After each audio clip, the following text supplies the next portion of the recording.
So, shall we start the session, sir? Yes, madam, please. Thank you. Good evening, one and all present here. It's my privilege to welcome you all for this day two AACT sponsored faculty development program on next gen VLSI and semiconductor systems, integrating machine learning for intelligent design automation. So today we have two sessions. So first session will be delivered by the eminent speaker, Dr.T.D.Subash, Professor, Zhejiang Ocean University, China. In the topic, evaluation of micro, nano electronic devices, foundations for intelligent VLSI design. Now I invite Ms. Srinidhi to introduce our chief guest.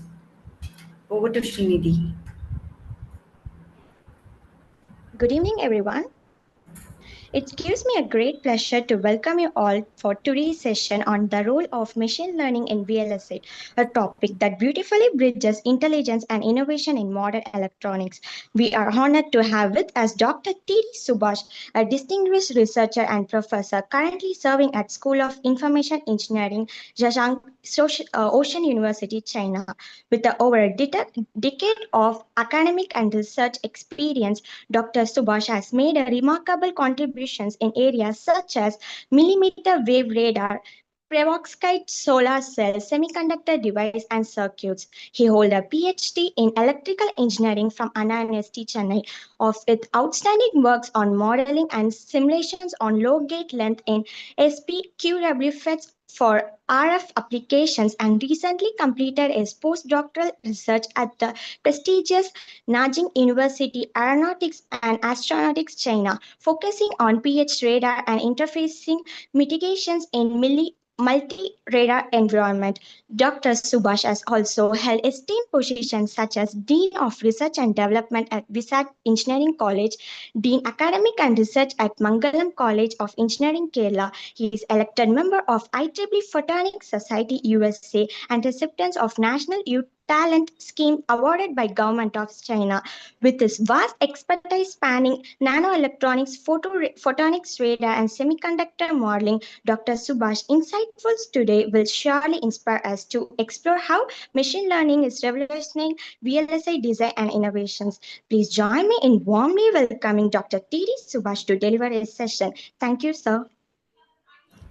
So, on behalf of our management and my own behalf, I welcome Dr. Shubhas, sir. So, over to you, sir. Okay. So let me share the screen.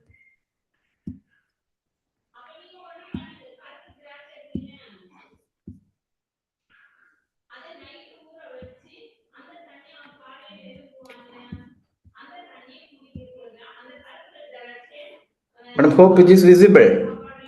Yes, sir, it's visible, sir. Okay.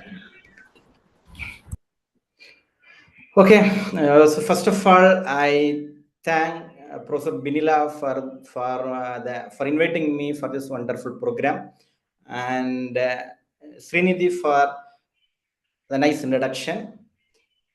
Before starting my lecture, let me appreciate and thank Government of India, AICT, and Adal Academy for providing such a wonderful opportunity for the faculty members of India to learn something at the evening time.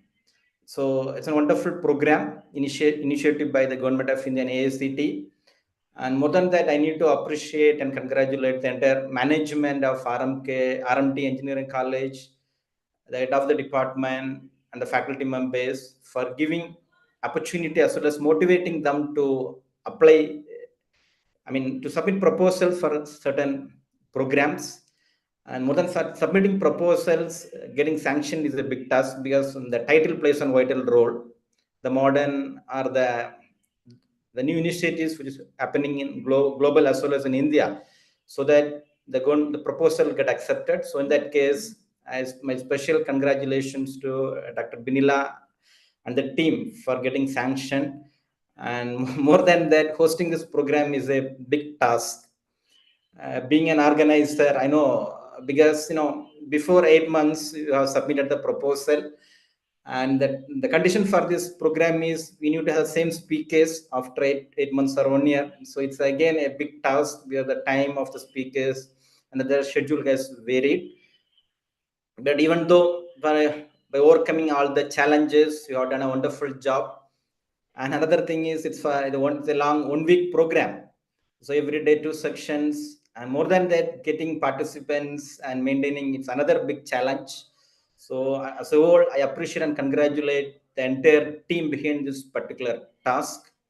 Then regarding the participants, I know it is 6 p.m. India time. It's another big challenge for you. Most of you are traveling and spending time with your family. So in spite of all these challenges, we got a wonderful opportunity to learn something. So my humble request to the participants is, I know within an 1 hour or by these online sections, we can't do miracles in our career. But my humble request, at least you can get one word or one point from this particular 1 hour section, which will helpful for your lifelong learning, as well as which will benefit for your students. Definitely it will be a great benefit to India as well as the teaching community. So apart from this, getting certificates, better get such insights from the speakers, as well as get connected with the speakers by contacting them via social media or email ID, so that it will helpful for you as well as your students community. This is what my humble request. And as I am the expert in this particular field, because I have completed my PhD in this particular field before 12 years. So during that time, I felt a lot of difficulties to learn this particular area, because we are lack of resources at that time, especially when you're doing research in this semiconductor area.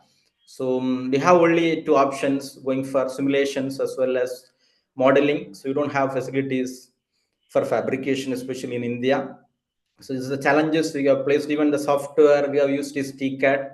It is around 10 lakhs rupees for 3 years and 3 license, which is by Synopsys. So it is a big task, but now I'm happy to share that a lot of opportunities, a lot of initiatives happens in India, which is promoted by Government of India, and a lot of opportunities to learn.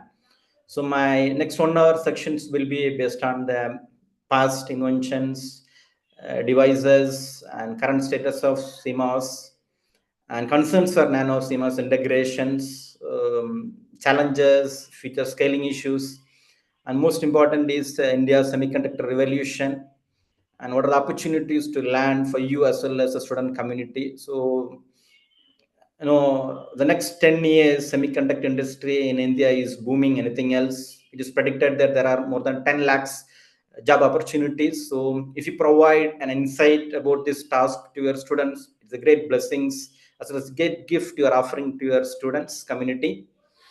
And the future research direction, then revolution of electronics, and which one is not included, but as I am in China for the past 1.5 years.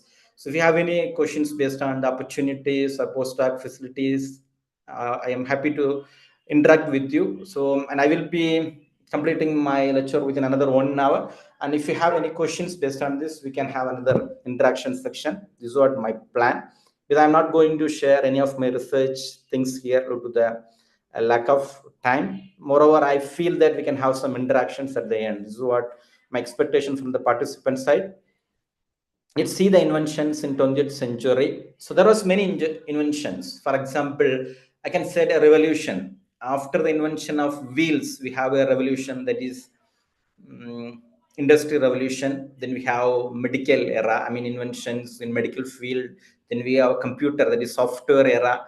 Now we can say it is nanotechnology, nano era, and another, now it is AI is booming, anything else globally. But whatever invention happens, so of the 20th century, the major invention is electronics, maybe an aeroplane, nuclear, computer, aircraft, whatever it may be. However, everything has been controlled by electronics. So electronics plays a vital role. So I could say the most important invention in the 20th century is electronics. So electronics is nothing but the movements of electrons and electronic circuits, passive and active components, whatever it may be.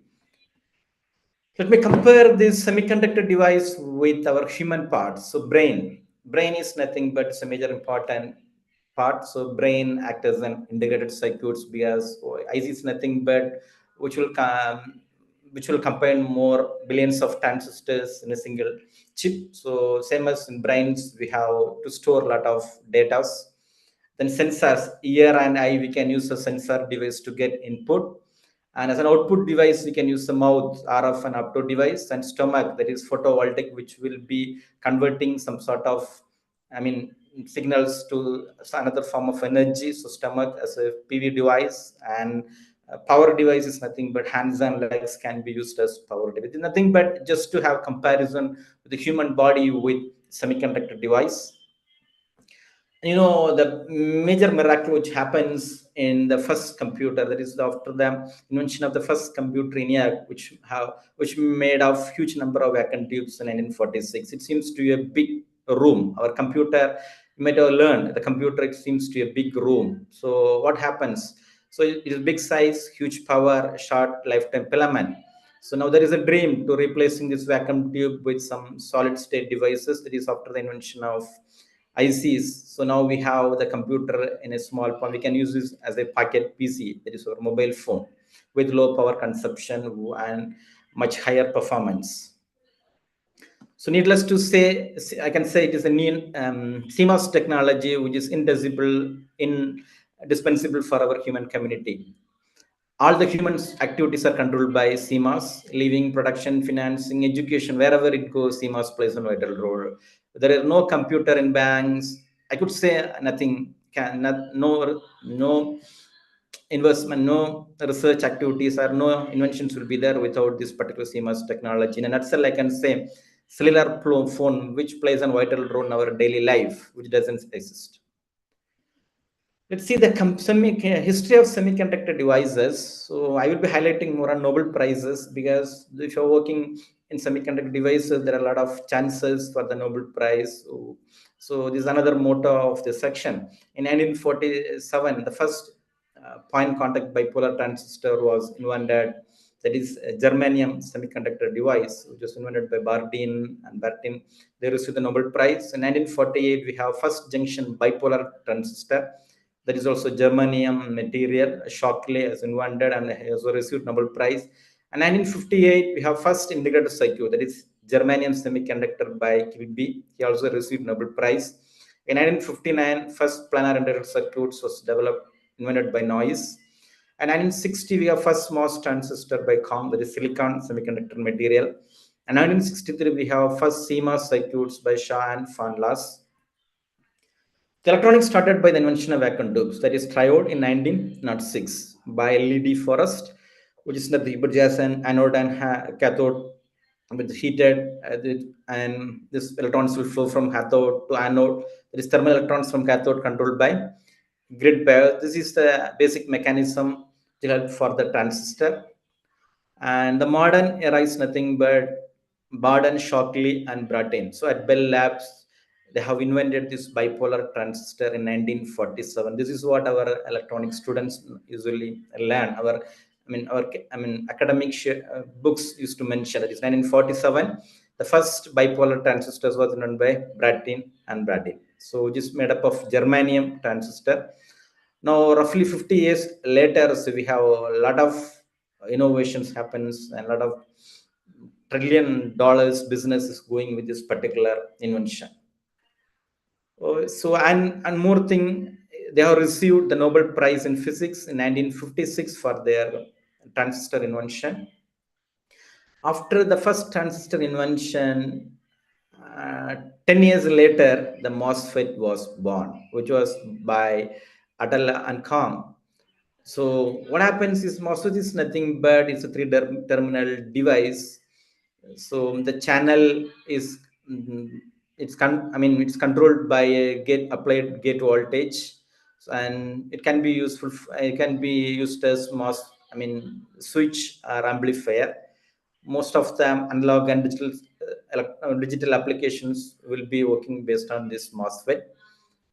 And 1991, the first 3D FinFET transistor was evolved, because the traditional MOSFET has some drawbacks, which is nothing but when we are going for nanoscale scaling, so short channel effects occur. So to overcome this first 3D FinFET, that is a fin shaped structure, will be evolved in the substrate. So this first FinFET transistor was invented to reduce the short channel effects in the MOSFETs.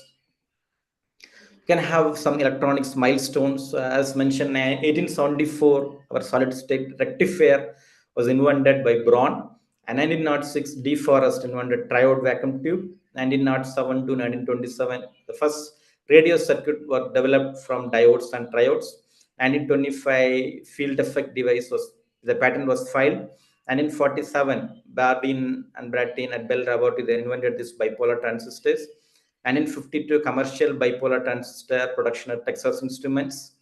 And 1956, Bardeen and Shockley Brattin received this Nobel Prize for their invention, that is their bipolar transistor invention. And in 58, needed circuits was developed by Gilby and Noyce. 1961, first commercial IC from Fairchild Semiconductor was invented. 1963, IEEE, Institute of Electrical Electronics, formed from merger of IRN, Institute of Radio Engineers, and American Institute of Electrical Electronics combined together to form this IEEE organization. And in 68, first commercial ICU, that is OPAM, was invented. And in 70, transistor DRAM cell was invented by Dennard at IBM. And in 71, our first 4004, that is Intel microprocessor, was introduced.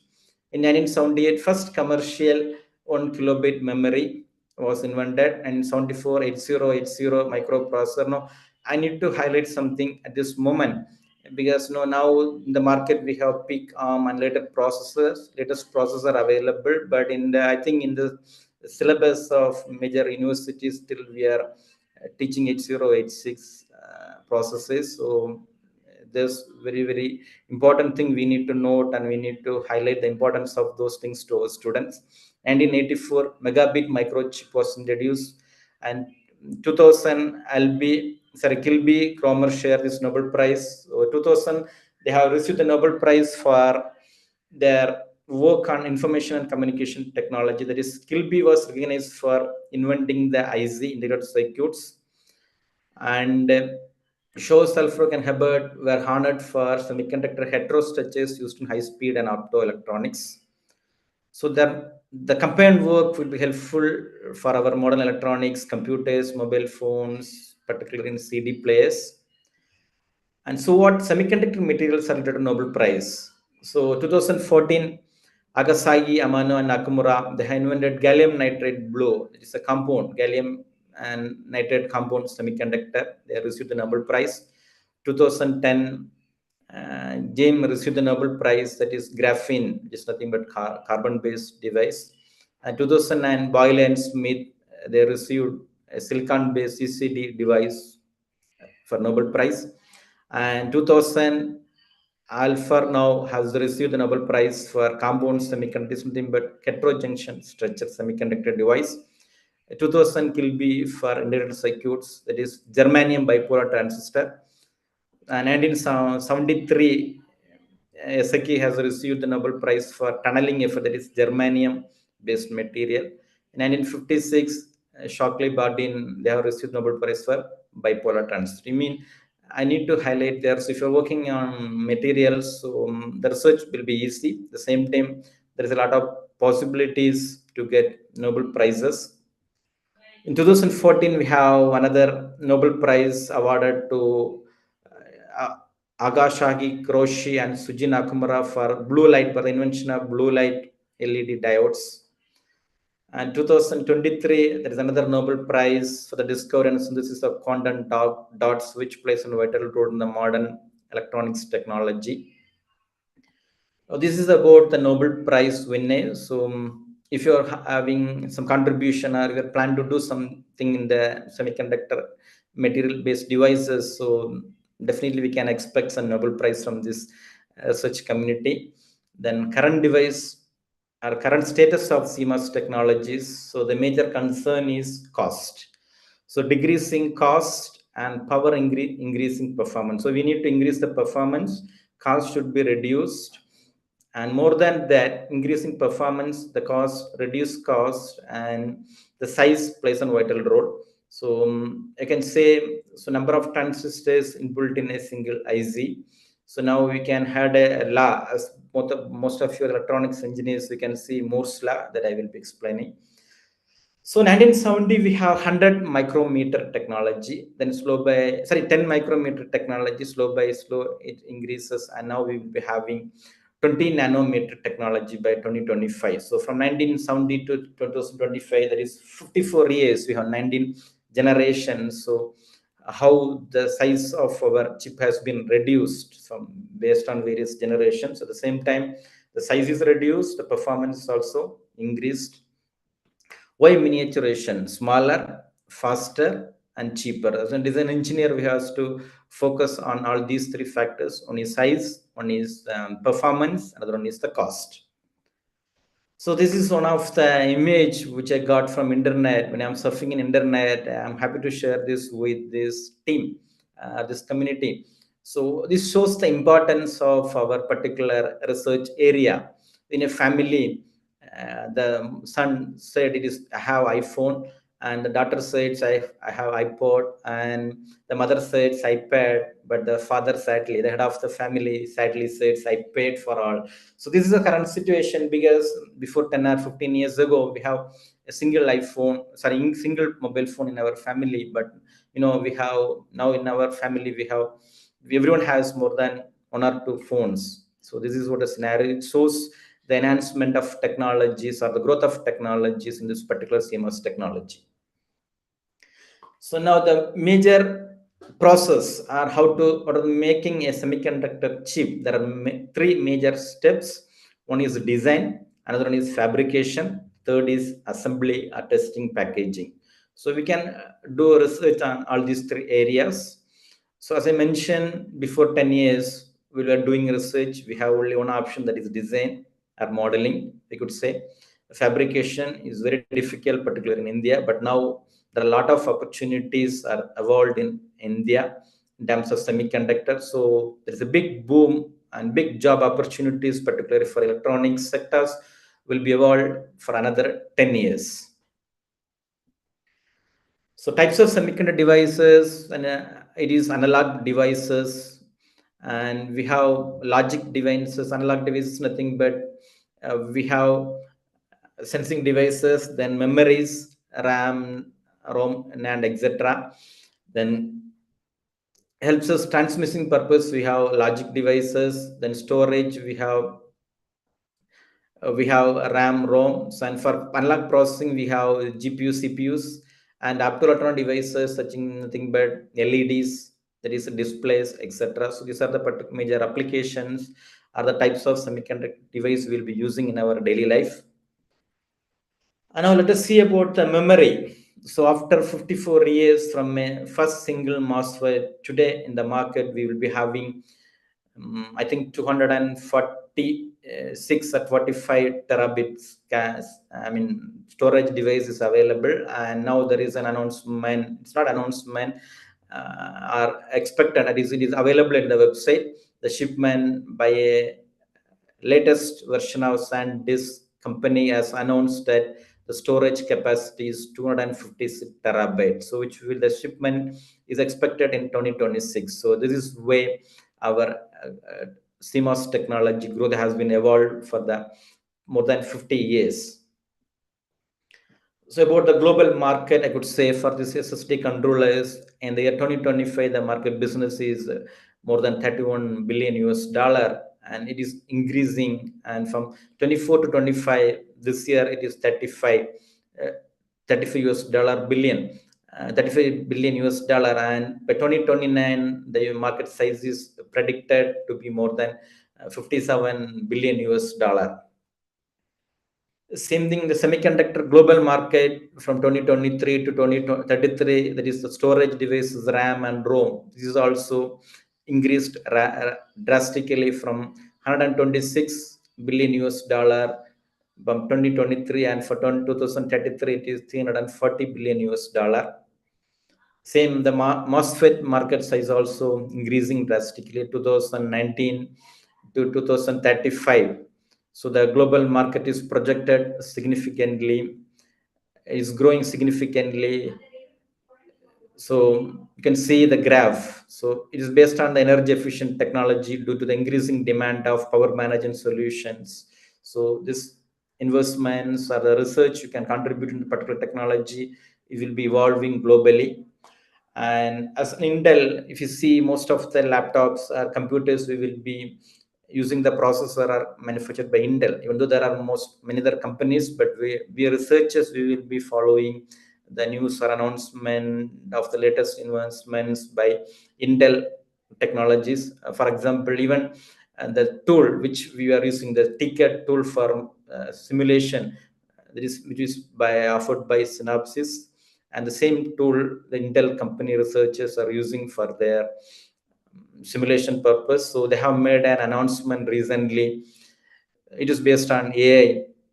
So AI assistant builder doesn't require an internet connection to run its 100 percentage. Your PC will be working without the internet connection. So this is what the new AI, I mean agentic AI innovation has proved. It is so which will improve latency and speed while protecting data privacy and reducing overall costs. So which will be released in the beginning of 2026. So this is Gardner Moore, who was predicted, who is also co-founder of Intel. He was born in 1929. So Moore's law, most of us are electronics engineers. So it's an important question in the university. What is Moore's law? So Moore's law is nothing but what he says. So the number of transistors integrated in a single IC chips doubled every 18 to 24 months. Not only the number of transistors integrated doubled, so the cost is also reduced. These are the major thing. One is the number of transistors integrated in a single IC chips doubled every 18 to 24 months. At the same time, the cost is also reduced. So this shows even till it happened. He predicted 1965, but till date, so the same thing is happening in the community. I mean, in the research domain, we can see from billions to transistors, whether the transistor is doubled every 2 years from 1970 to 2010. If you see the development of the processes from 4004 to 8086 and Pentium to Pentium 4 and dual core processor, if you see the right side, the number of transistors integrated in a single chip is doubled every 2 years. So this also can be witnessed here. So you can see the monolithic integration as well as 3D hetero integration. So the same thing which I see from 2020 to 2030. So in 2025, we have seen more than 100 billion transistors in a single chip. And now in 2030, it is predicted that it's greater than 200 billion transistors or greater than 1 trillion transistors in 3D hetero integration design. This is what the future CMOS technologies evolved. And whether Moore's law is alive and well, yes, it is alive and it is well. Intel is also proved by 1970 to 2030. So you can see the number of transistors integrated in a single transistor device is doubled every 2 years. And Intel also predicted that they have alternate materials, they have alternate technologies to ensure this Moore's law to 1 trillion transistors by 2030. So what are the concerns? But as I mentioned, we are moving towards this Moore's law. I mean, we are integrating more transistors. There is billions of transistors in a single IC. There are some concerns for nano CMOS integration. So concerns is nothing but too huge power consumption. So as long as we are integrating more transistors in a single chip, so power consumption plays a vital role. Then heat generation. So how to, I mean, when we are providing supply to this particular energy or supply or external force to particular these transistors, of course, there may be heat, it emits a lot of heat. So how to suppress all those things? Then huge variations in transistor characteristics, so which could make the circuit design impossible. Then too many number of transistors for the circuit designers to manipulate. So of course, as I mentioned, design crisis is evolved. Then no merit of transistor downsizing in performance because of this resistance capacitance interconnect, which cannot be reduced to a particular limit. Who will pay for this design cost. So cost plays a vital role. So see, so far in India, so whatever the laptops or computers, the main processes mostly we will be importing. We don't have any manufacturing plant, so we will be assembling in India. We will be purchasing all those things from outside, because the major reason is the production cost, the investment.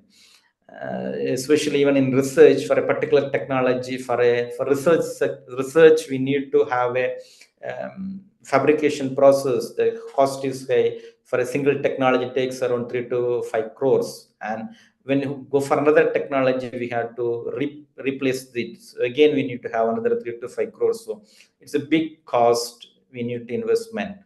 So this is what the major problem for all the processing. So we can see an example of foundry facility available in Taiwan and Singapore. You can see the fab lab, which cost is around billion investments, actually US dollar billion investments. So Taiwan has US $3 billion, US 3 billion US dollar investment, and Singapore they have 3.6 billion US dollar investment. But now in India they also set up various plans, because without such technologies we can't move. So government of India has taken a lot of initiatives in this case.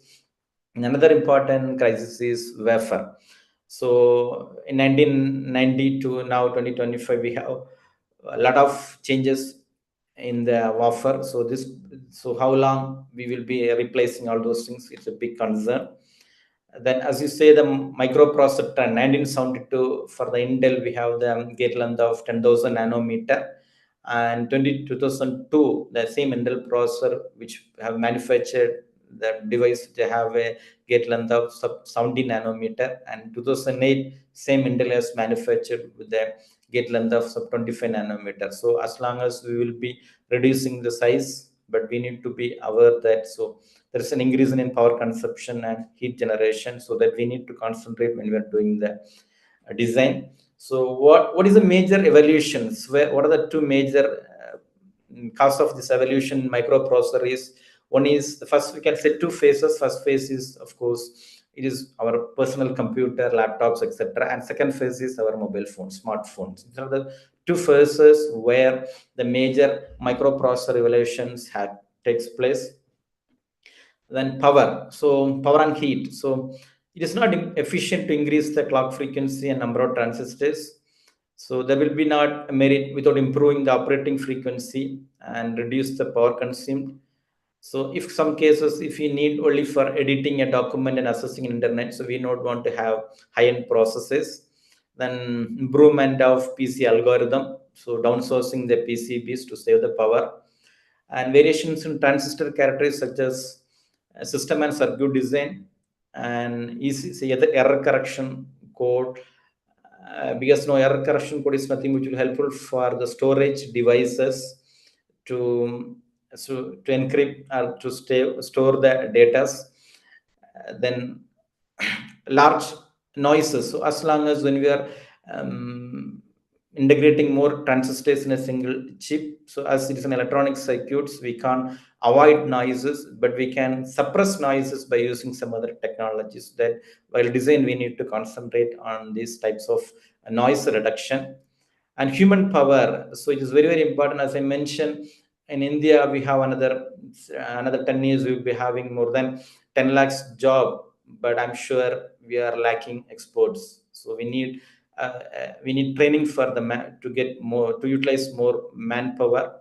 So there is a responsibility of the faculty members who gathered here to train your younger generations to get these job opportunities in India, especially in the semiconductor era. And interconnect this R&C, that is resistance and capacitance, plays a vital role, because these resistance and capacitance, the resistance issues will be happens with the materials as well as gate length, and the capacitance issues which happens with substrate. So the product of this resistance and capacitance will be nothing but the RC interconnect delay. So as the devices are shrinking, so the problem arises between with this interconnect RNC. So this we need to concentrate while designing. The next major thing is cost. So the foundry is very very important. So development cost. So, and the manufacturing for this particular processes where it will be using by 2024, it is predicted that so more than 38.6% of our chips or processes manufactured are used for personal computers.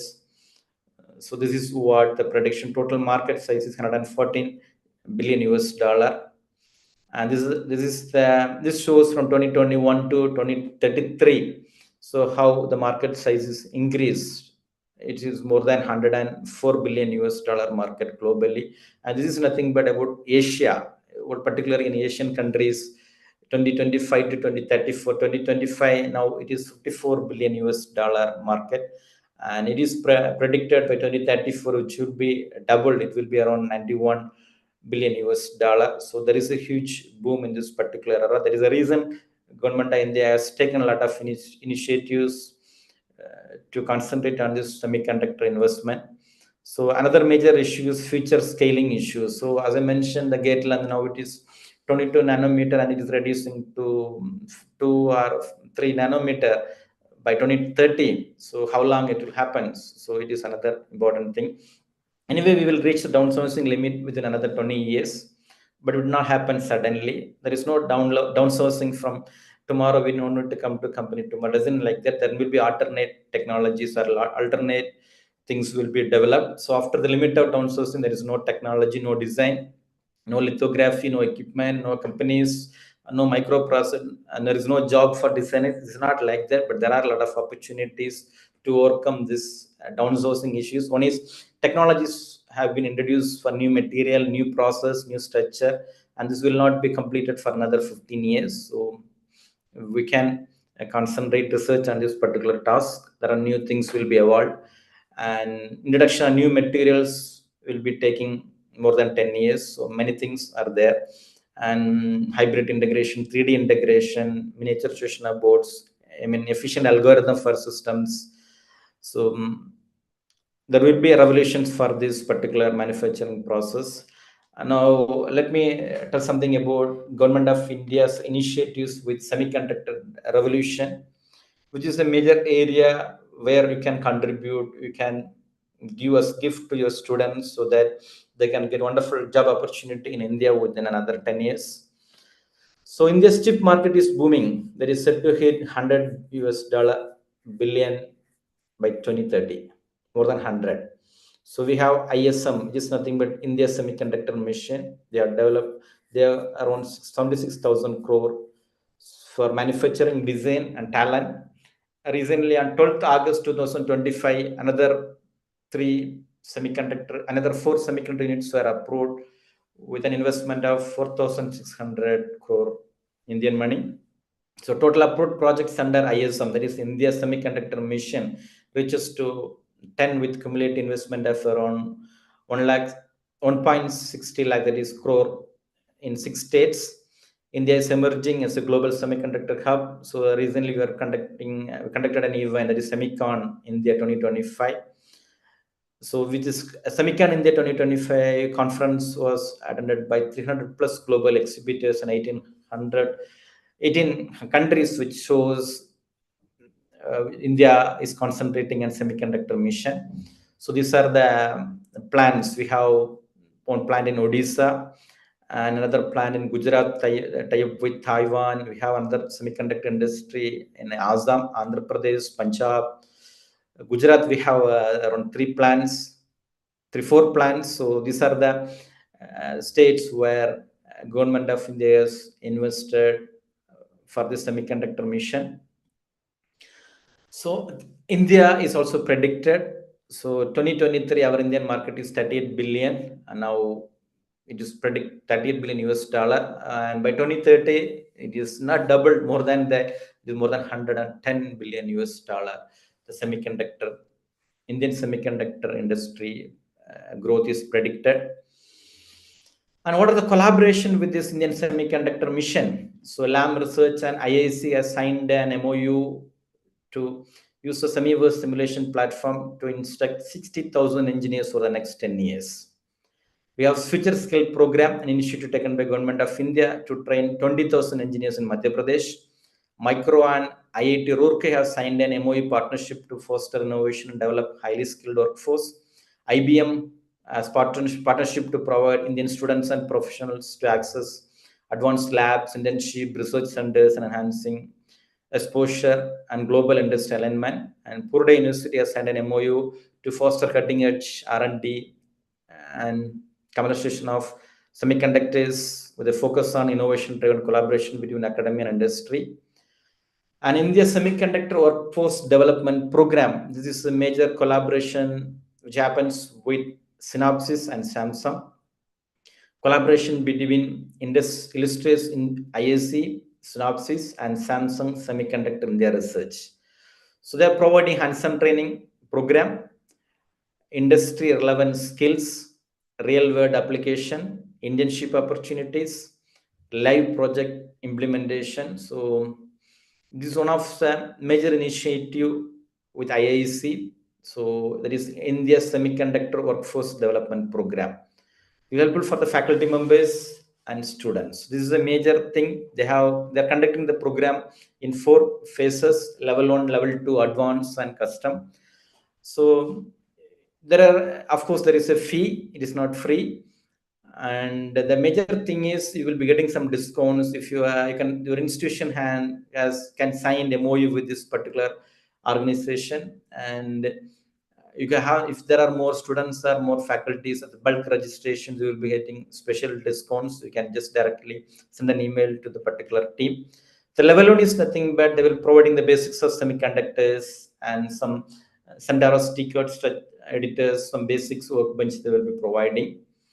This fee is for students as well as faculty members. Level 2, you'll be getting something more in designs about NMOS, PMOS, and CMOS, and something about script editor in the TCAD tool.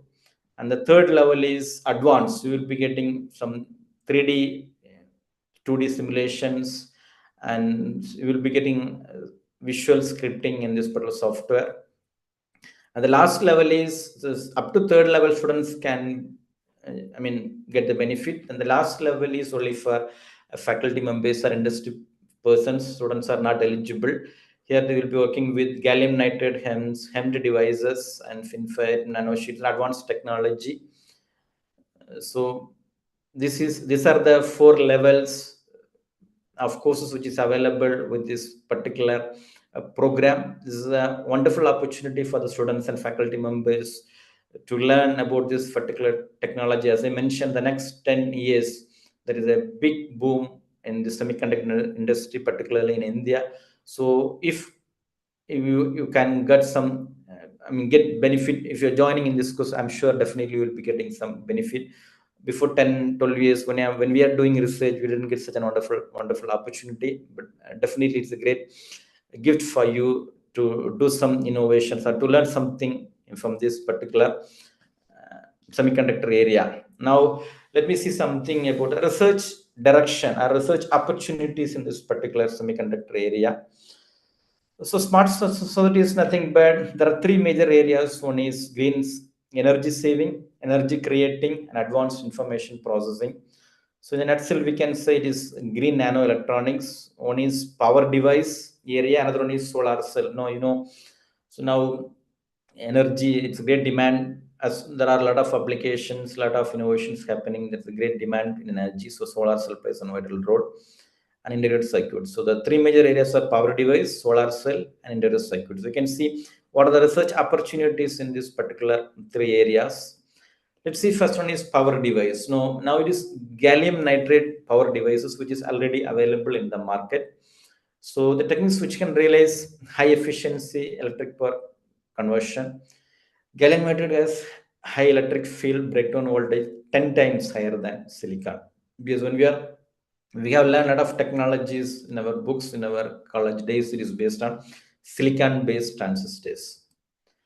So this is a gallium power device structure. So as I mentioned, we have learned about only silicon substrate, and we have source, drain, and gate. But here, some other layers has been stacked are sandwiched, and the materials gallium nitride, it is trinary compound material, and aluminum gallium nitride, it is trinary. So binary and trinary compound materials. We have two-dimensional electron gas flow layer in between them. So this is another types of power devices, but gallium nitride devices are already available in the market. You can see in 2010 we have first power gallium nitride market, in the market, and 2015 we have power PV inverters based on gallium nitride material, and by 2020 we have charger for our smartphone based on gallium nitride. We used to tell smart charger, and 2025 now we'll be having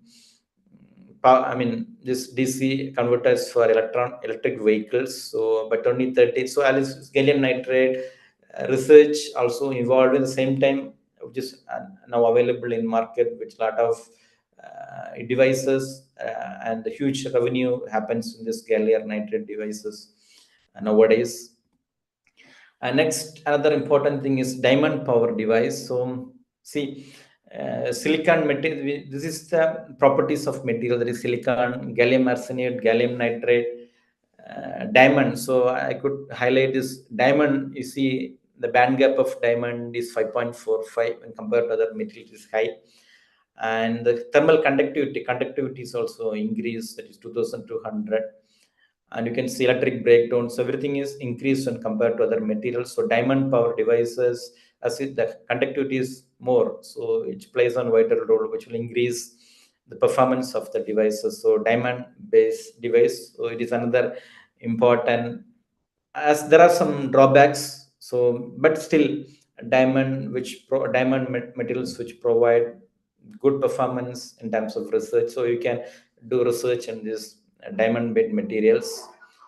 So this is one of the major thing. If any of you are an IEEE member, today we received an email, that is Spectrum magazine now November month issue. This particular research is highlighted, that is gallium nitride high electron mobility transistors were an ideal test case for diamond cooling purpose. The devices are 3D, and the critical heat generating part, this two-dimensional electron gas flow, is close to the surface. You can see the polycrystalline diamond is covered in this particular device, which will be acting as a better cooling purpose. The University of California, the researchers from the University of California has published this issue. And if you see today's Spectrum magazine in our email, you will be getting more idea about this particular research. So definitely diamond plays a vital role in the forthcoming research areas. And solar cells, so solar cell is nothing but, it is another research area where now my students are concentrating. We have recently published a new paper in a Q1 journal. So if you see, there are four generations, I could say three generations or four generations. The first generation is nothing but crystalline solar cell, and second generation is thin film solar cell. Both completed research and the products are available in the market. The third generation and fourth generation is nothing but peroxide advanced technologies, which is under research. And so of course the performances, we are expecting more, and research is going on the third generation solar cell, as the demand for the energy is more, so we need to go for alternate renewable technology. So if you can do a lot of innovations in solar cells to increase the efficiency. This is the reason 2025 reported efficiency as well as solar cell technologies. For silicon single junction crystalline silicon technology, we have the record efficiency of 27.81 percentage. This is the latest report. And peroxide single junction has reported 26.9 percentage efficiency. The thin film technology reported 23.6 percentage, and tandem perovskite, that is multi-junction solar cell, which have reported 34.85 percentage. Then third and fifth materials multi-junction, they have reported 47.6 percentage. So these all are not in market. These all are under research, which is reported the latest information. So by concentrating on research in solar cell, we can do some miracles. Then another technology, silicon nanowire, which has larger band gap when compared to the rest of the solar cells. So silicon nanowire technology will provide good efficiency and integrated circuits. So you can concentrate new technologies based on old materials to realize high performance and low power consumption electronic devices. There is silicon nanowire transistor technology, which has superior drivability and low leakage current. So this is one of the slide which you can see the major evolvement. That is planar FET. Planar FET is nothing but traditional FET. So when we are going to downsize to around nanoscale devices, so there is short channel effect occurs. To overcome this technology, we'll be having FinFET technology. There is nothing but a fin structure is evolved in the substrate, so that it will reduce the short channel effects. Then gate all around FET technology. Then we have CFET, which is nothing but N and P type stacked in this particular CFET. So all those things more than more, I mean, which will be evolving based on this Moore's law. So beyond 3 months, we'll be having 3D structure, 3D integrations, high K dielectrics. So I mean, you can replace the high K dielectric instead of SiO2. We can replace this with high K dielectric materials. So the major three areas are downscaling. We can have multiple gates, that is gate all around FET, something you can have more than 1 or 2 gates. Then high K dielectric is nothing but mostly we will learn about SiO2 insulating layer. So you can replace this with high K dielectric materials such as hafnium, zirconium, TiO2, etc. So these are the research areas we can concentrate in the near future. And high performance gate insulator technology, so which is nothing which will boost the MOSFET performance based on this UOT. And high mobility transistor, indium gallium arsenide is nothing but ternary compound materials. So indium is nothing but third compound material. So you may have learned about one substrate, silicon substrate, and there will be drain and gate and source but terminals. But no, you see a lot of layers: gallium arsenide, indium, aluminum arsenide, indium, gallium arsenide, indium phosphate. So indium is third compound material, phosphate is fifth compound material. So it is when we're combining third and fifth compound material, it is same as compound semiconductor material. So different layers are sandwiched in a particular single device. So that the mobility is 10 times higher. If you compare indium gallium arsenide, the mobility is 10 times larger than silicon, and the performance will increase so that it will be useful for beyond 5G or 6G communication purpose. And tunnel FET is another important research area, so that to reduce the leakage current, this tunnel FET transistor plays on vital role, so that you can use ultra low power flexible system application rather than high performance logics. And let us see the revolutions of electronics. What is the next revolution for device technology? And 1900, the electronics technology evolved. The next revolution for devices, after 70 years, we have microelectronics. That is the first electronics technology evolved in 1900. And after 70 years, 1970, we have microelectronics technology. And what is when and next our nanotechnology will be allowed. The next is nanoelectronics. So now maybe it is a revolution, but it is a great innovation. Of course, after 70 years, we will be getting another technology, that is uh, electronics, microelectronics. Now we are moving with nanoelectronics. Now by 2040, it is another major revolution we are expecting. Researchers in the globe, we are expecting, that is braintronics. So I don't know how many have heard about braintronics. Braintronics is another new technology era. And as an engineers or the professors, scientists, researchers, whomever it may be, so we need to predict our future. So maybe in next 10 years, next 20 years, next 5 years. So what will be the area of research, so that we can give some concentrations. or what will be our society after 30 years, so which is very, very important. So maybe it's a wearable. We don't want to bring many electronics items such as smartphone, charger, etc. So it will be in a wearable method. In our dressing materials, all those things are inbuilt. Everywhere in the environment, sensors to detect what human want to do, display to see speaker and powerful, etc. And China, I have seen a lot of innovations, but due to these political issues as well as the media constraints, many things are not more maybe visible to outer world. But I have seen every day a lot of funny things are happening in the the market, as well as now there is a Canton Fair happening in China. So if you visit, we can see a lot of new innovations which is available in the market. And sensors for short length wireless communication, display, maybe solar cell, operator device, etc. And larger size wafer is necessary, because if you want to have such manufacturing facilities, the clean room facility plays a vital role for the fabrication purpose of the chips. Development of new fabrication process, smart sensors, so many things are we can predict.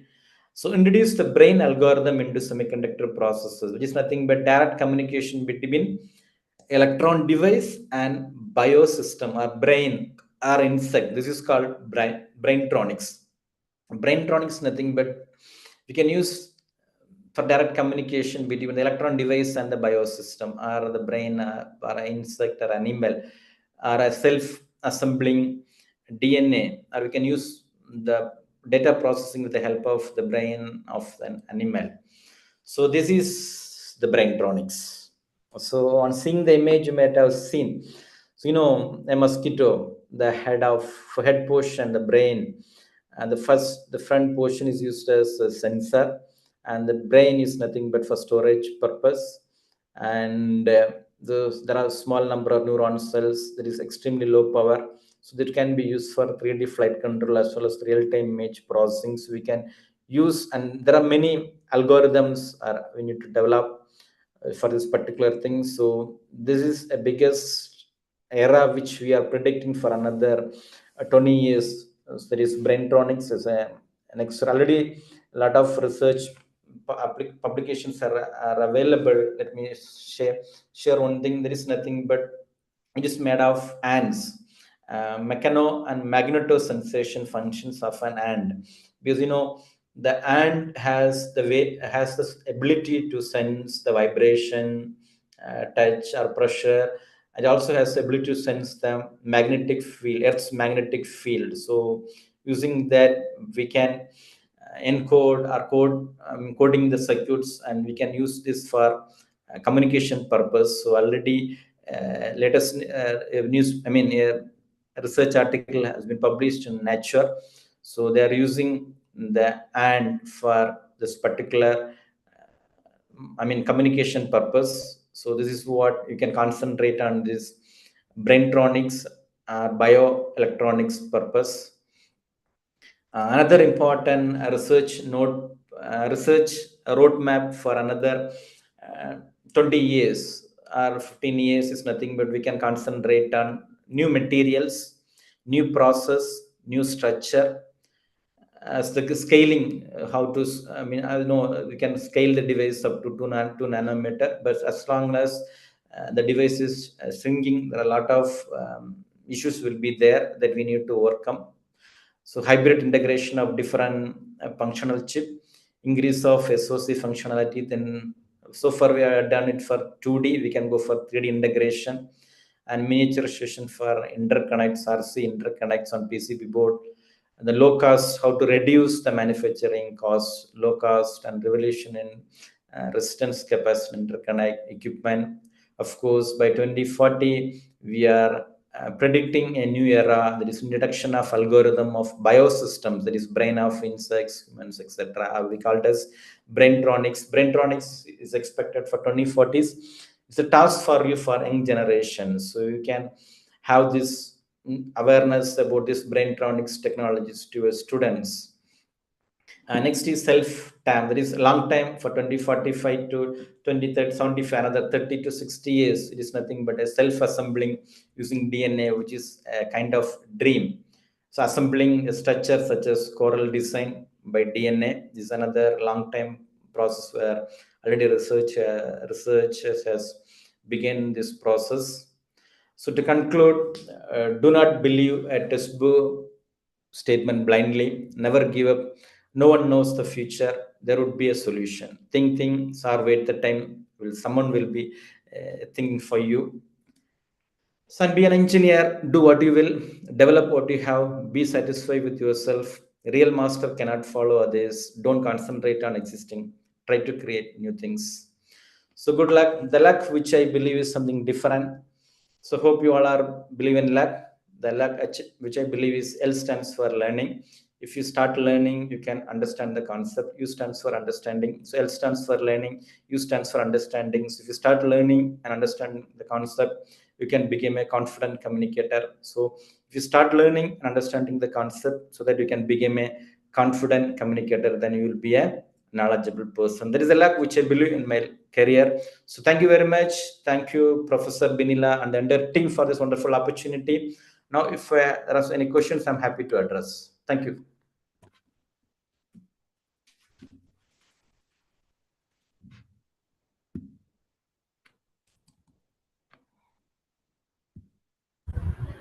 Thank you so much, sir. Participants, suppose if you have any doubts, you can unmute yourself and you can ask, or you can post it in the chat box too.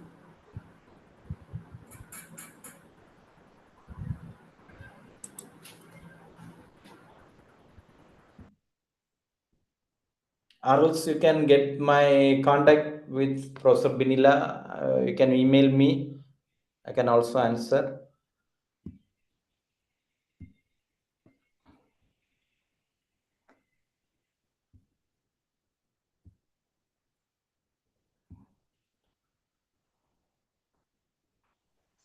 Hello, sir.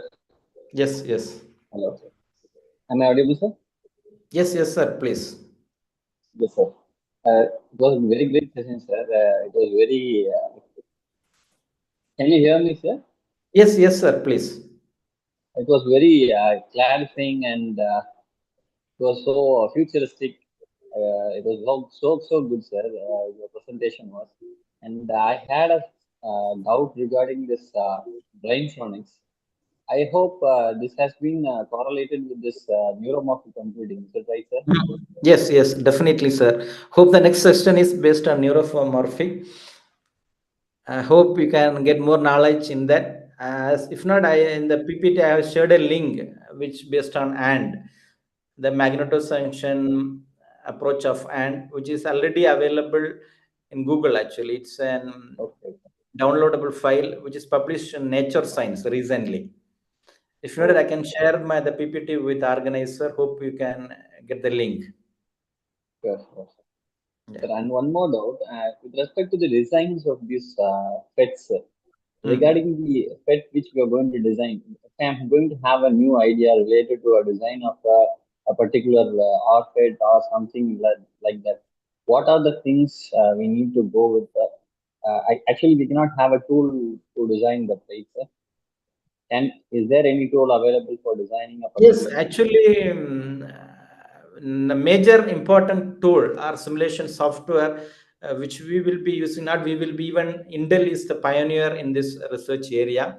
The Intel itself, the Intel company itself, is using a tool called TCAD, that is Synopsys, offered by Synopsys TCAD tool.